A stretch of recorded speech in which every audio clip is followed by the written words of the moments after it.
नोएडा स्थित मारवा स्टूडियो में 3 दिवसीय 11वें ग्लोबल फेस्टिवल ऑफ जर्नलिज्म में तीसरे दिन के दूसरे सत्र में 6th Mahatma Gandhi national award for journalism and global excellence award for journalism कार्यक्रम का आयोजन किया गया। भारतीय संस्कृति के अनुसार द्वीप प्रज्वलन और गणेश वंदना के साथ कार्यक्रम की शुरुआत की गई। कार्यक्रम में मीडिया, टीवी और फिल्म जगत से जुड़े देश विदेश से अतिथिगण ने अपनी उपस्थिति दर्ज कराई। कार्यक्रम में ICMEI के संस्थापक doctor Sandeep Marwah, Thabang Lenos-Kholumo, charge d'affaires, the kingdom of Lesotho, Yiannakis Macrides, Cyprus के डिप्टी हाई कमिश्नर मौजूद रहे। कार्यक्रम के दूसरे हॉल में Thabang Lenos-Kholumo, charge d'affaires, the kingdom of Lesotho, Vidisha Baliyan, miss deaf world मौजूद रहे, जिसमें Basotho culture from Lesotho film की स्क्रीनिंग की गई। कार्यक्रम में ICMEI के संस्थापक डॉक्टर संदीप मारवा द्वारा थबंग लेनोस-खोलुमो को फिल्म डॉक्यूमेंट्री के लिए अवार्ड ऑफ डिस्टिंक्शन देकर सम्मानित किया गया। कार्यक्रम Thank you very much. Let me indicate that I'm once again very happy to be amongst you in this festival. Last time I was here and I told you about Lesotho, and continuously I'm happy that Lesotho is being promoted. As I said earlier, Lesotho is a very small country inside South Africa. We have a population of only 2.4 million. We are very small compared to India, but we are very proud and very happy that India continues to promote us.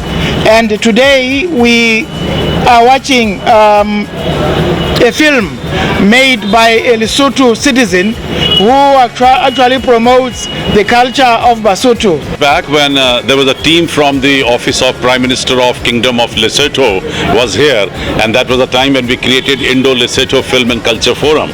And after that, no looking back, the Embassy of Lesotho in New Delhi gave a formal shape by signing MOU with us, and since then we've been promoting our relationship between India and Lesotho.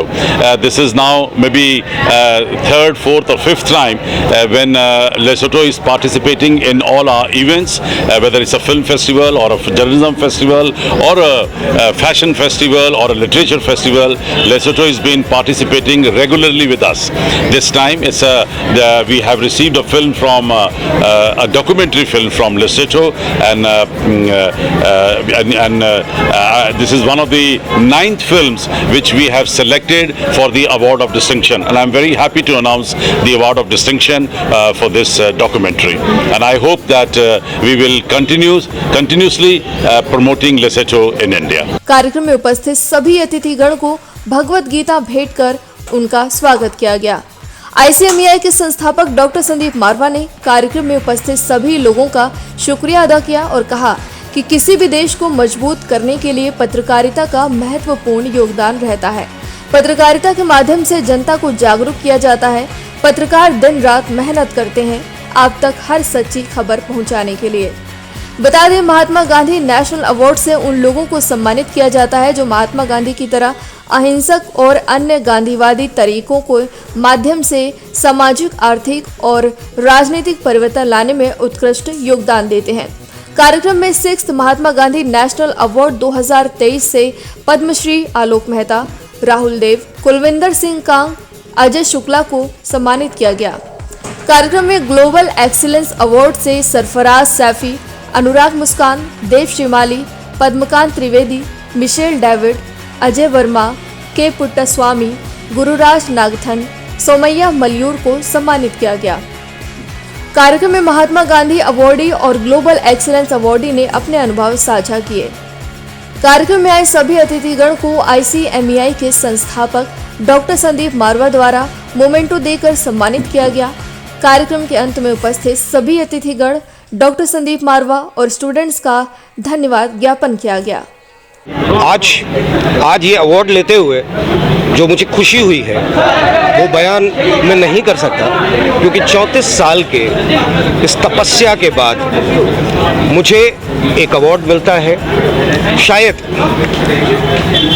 इस award का मैं हकदार नहीं हूँ, मैं यही कहूँगा, क्योंकि इस अवार्ड का रियल हकदार कोई है तो वो है जो मेरी खबरों को देखते हैं, जो मेरी खबरों को पढ़ते हैं और जो मेरी खबरों को सुनते हैं। अगर वो नहीं होते तो शायद मेरी पहचान नहीं बन पाती।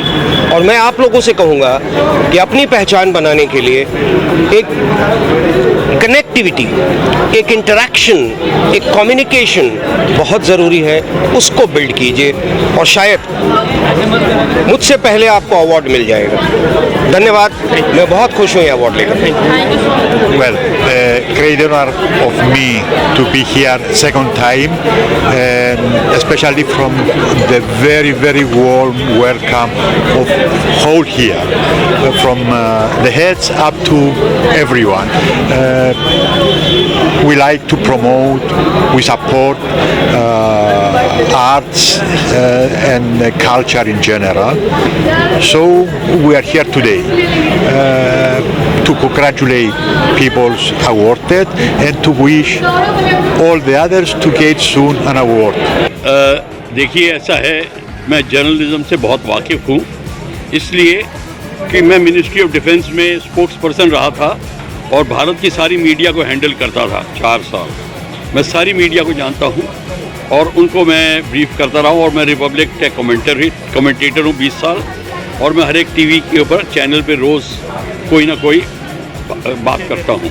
मुझे जर्नलिज्म का से मतलब मेरा ये है, और मैं ऐसा समझता हूँ कि एक जर्नलिज्म ये एक ऐसा प्रोफेशन है जो देश की माइंड को स्थापित करता है। जिस वैल्यू सिस्टम पे चल रहा है जर्नलिज्म, उसको एक ठोस तरीके से आगे बढ़ाता है। अगर जर्नलिज्म ठीक से हैंडल की जाए तो देश की सोच, यूथ की सोच एक बहुत दूर दिशा तक जा सकती है। और अगर जर्नलिज्म के अंदर थोड़ी कमियां महसूस की जाएं या कमियां लाई जाएं पॉलिटिकली या किसी तरीके से, तो हमारे देश की सोच की हानि बहुत होती है। अच्छा लगा, और हम जिस वक्त के जर्नलिस्ट हैं उस वक्त दुर्भाग्य से ऐसे इंस्टीट्यूट्स नहीं हुआ करते थे। तो मैं हमेशा कहता हूं कि हम लोग जो है अव्यवस्था के बनाए हुए जर्नलिस्ट हैं। आप लोगों को बड़ा सौभाग्य है कि आप लोग व्यवस्था के बनाए हुए जर्नलिस्ट बनेंगे।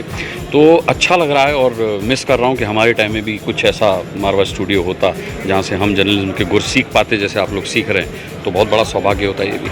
देखिए, सबसे पहले तो मारवा जी को बहुत बहुत मुबारकबाद कि उन्होंने इतना शानदार हर साल ये फेस्टिवल करते हैं, और जिस तरीके से मीडिया की पर्सनैलिटी को बुलाकर यहाँ पर अवार्ड देते हैं, ये बहुत बड़ी बात है। जैसा कि मैं कई बार कॉलेज में जाते हैं हम लोग एज ए गेस्ट फैकल्टी, तो लगता है कि बच्चों के जहन में ये आता है कि आप इतने सालों से मीडिया में हैं, इतने साल काम कर रहे हैं, इतने प्राइम टाइम शोज़ करते हैं, तो क्या चैलेंज आता है। तो सबसे बड़ी बात यह है कि जर्नलिज्म में आपको रोज़ गड्ढा खोदना है, रोज़ पानी पीना है, आपको हर समय हर वक्त तैयार रहना है। हम तो चूँकि प्राइम टाइम एंकरिंग करते हैं तो हमारे लिए टीआरपी का सबसे बड़ा मसला होता है। जब आप टीआरपी देंगे, आप चैनल में रहेंगे, आप टीआरपी नहीं देंगे तो आपके पास एंकर के बदलने का बहुत सारे ऑप्शन आज की तारीख में हो गए हैं। तो मेरा यही सजेशन है कि जितने भी स्टूडेंट्स हैं, जितने भी यूथ है जो जर्नलिज्म में आना चाह रहा है, वो ग्लैमर्स के चक्कर में ना रहे। उसको खुद को बहुत मेहनत करने की ज़रूरत है अपना नाम बनाने के लिए, चूँकि कॉम्पिटिशन बहुत ज़्यादा है। पिछले 20 साल से हम लोग यही कर रहे हैं। जितने भी हमारे साथी प्राइम टाइम एंकर्स हैं वो बहुत मेहनत करते हैं। कई बार हम लोग बीमार भी पड़ते हैं, लेकिन उसके बावजूद भी स्टूडियो जाते हैं, ग्राउंड में रहते हैं। परिवार को सबसे बड़े चैलेंज ये होता है कि वक्त नहीं देते, लेकिन उसके लिए हमेशा मेंटली प्रिपेयर स्टूडेंट्स को रहना पड़ेगा कि आपको अगर इस फील्ड में आना है तो ग्लैमर्स की जगह आपको बहुत ज़्यादा मेहनत करने की